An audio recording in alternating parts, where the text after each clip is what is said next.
My name is Jason Watson. I'm an active duty major in the United States Air Force. However, who I am is immaterial. In the grand scheme of things, I'm just a nobody. What matters far more than who I am is what I have to say and the price I'm willing to pay to say it. I, Jason Paul Watson, do solemnly swear that I will support and defend the Constitution of the United States against all enemies, foreign and domestic. That I will bear true faith and allegiance to the same. That I take this obligation freely, without any mental reservation or purpose of evasion, and that I will well and faithfully discharge the duties of the office upon which I'm about to enter. So help me God. I first swore this oath over 20 years ago upon entering basic cadet training at the United States Air Force Academy in late June of 2005. I've repeated it many times over since then. The oath of office means everything to me. It is foundational to our system of governance in the United States. The oath ensures that officials of our government owe allegiance not to any individual or political party, but to our Constitution and the democratic republic it represents. Our Constitution binds us all together as Americans.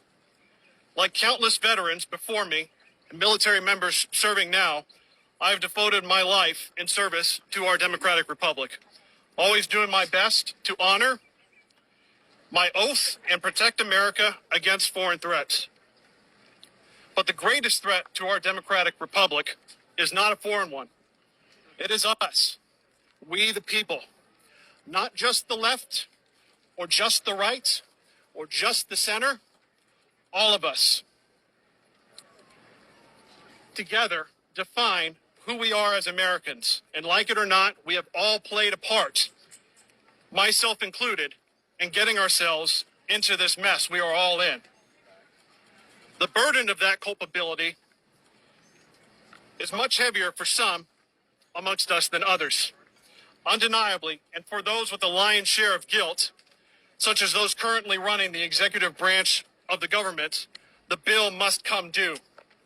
But all of us have a share. For the past 18 months, we the people have allowed the highest levels of the executive branch of the federal government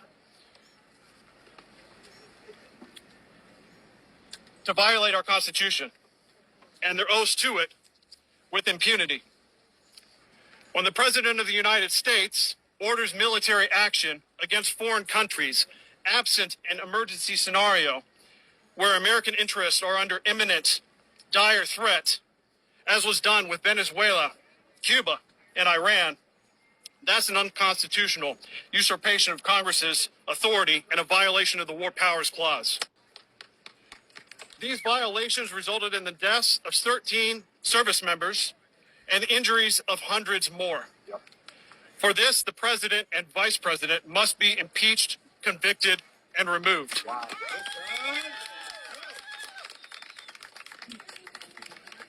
When the President of the United States grants an unelected mega donor sweeping authority to shut down large swaths of our federal government, along with unrestricted access to our government databases, that's an unconstitutional circumvention of Congress's advise and consent authority under the Appointments Clause and Congress's power of the purse under the Appropriations Clause.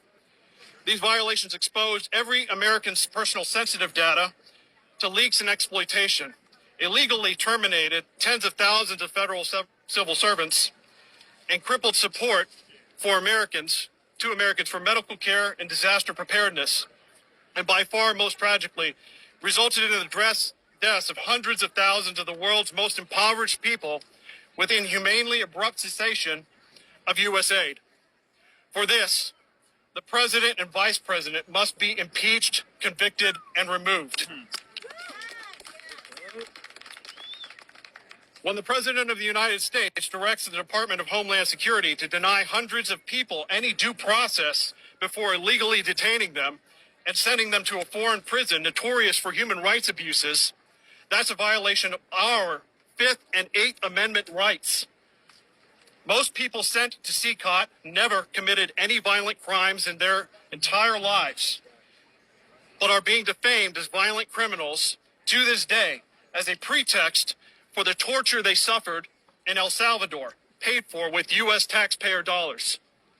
For this, the president and vice president must be impeached, convicted, and removed.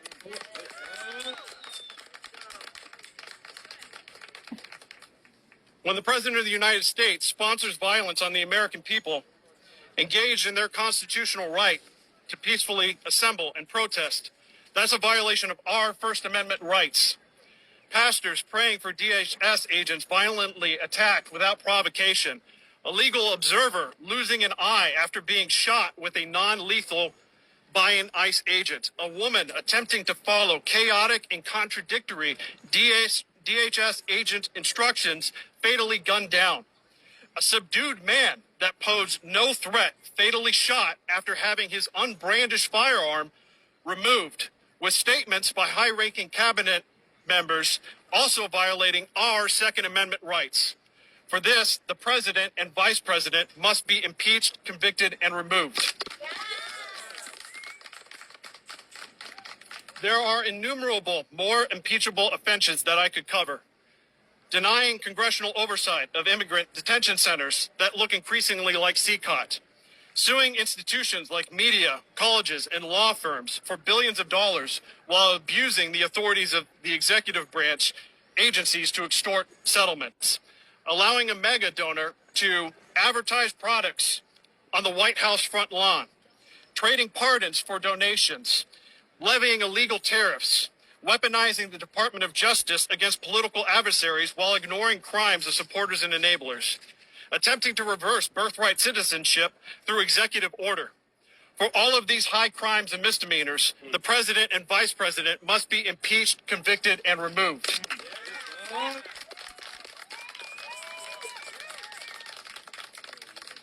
The constitutional impeachment process is our best pathway to restore fidelity to our Constitution. This is why I'm here, standing in solidarity with Representative Green. I'm not here because I'm a Democrat or because I share his policy positions. I'm not a Democrat and know next to nothing about his policies. I'm here with him because Representative Green is the only member of Congress that has demonstrated the courage and conviction to invoke Rule 9 and force a vote on articles of impeachment.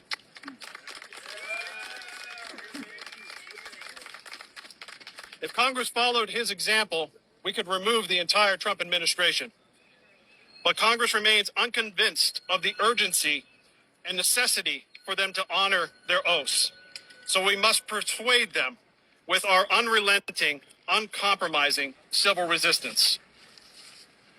I am calling on average Americans everywhere to peacefully exercise your First Amendment rights en masse every day until this administration is removed and our democratic republic is restored. I believe in America. I believe in us.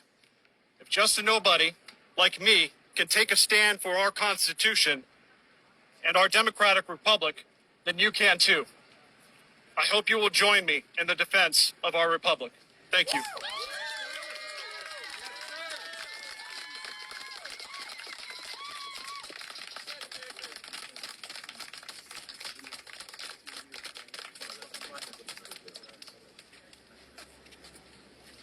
With respect to you, sir. With respect to you.